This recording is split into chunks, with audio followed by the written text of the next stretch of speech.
C'est horrible. Regarde ça. Tu me vois sur cette photo? C'est moi, ça?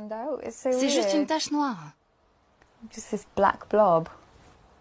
Sadia, en pèlerinage avec ses grands-parents en Arabie Saoudite, c'était il y a 11 ans. À l'époque, elle était encore une fille bien sage, nous confie-t-elle. Aujourd'hui, cette citoyenne britannique, avec des origines pakistanaises, est une athée convaincue.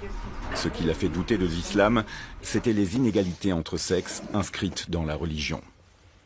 Comme les vers du Coran, justifiant la violence conjugale contre les femmes.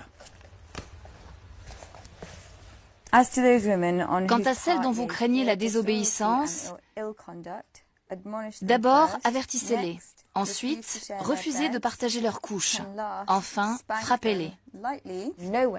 Dans ce livre, je n'ai rien trouvé qui autorise une femme à se défendre quand son mari là-bas. Rien.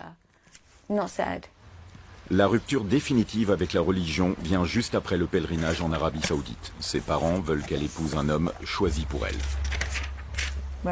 Lors de notre premier rendez-vous, j'ai mis une mini-jupe, j'ai fumé et j'ai bu de l'alcool, intentionnellement.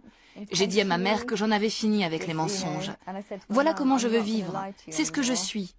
Une fois marié, il va finir par me battre parce qu'il croyait avoir épousé une brave fille musulmane.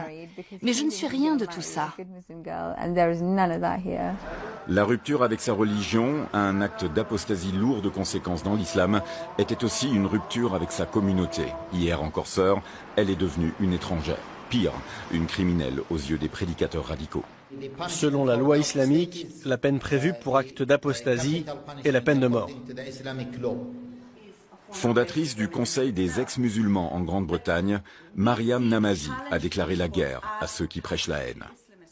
Ce soir-là, elle évoque le sujet avec des étudiants.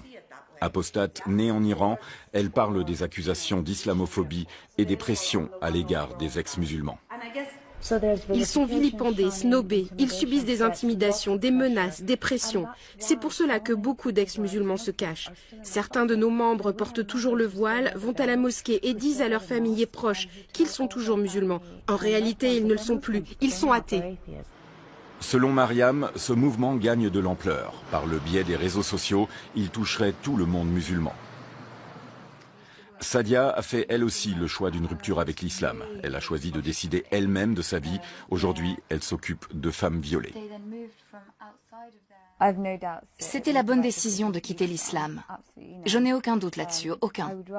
Je préfère encore être seule mais libre que de vivre dans cette communauté. Je ne me suis jamais sentie aussi seule qu'au sein de cette communauté. Je préfère être seule mais libre.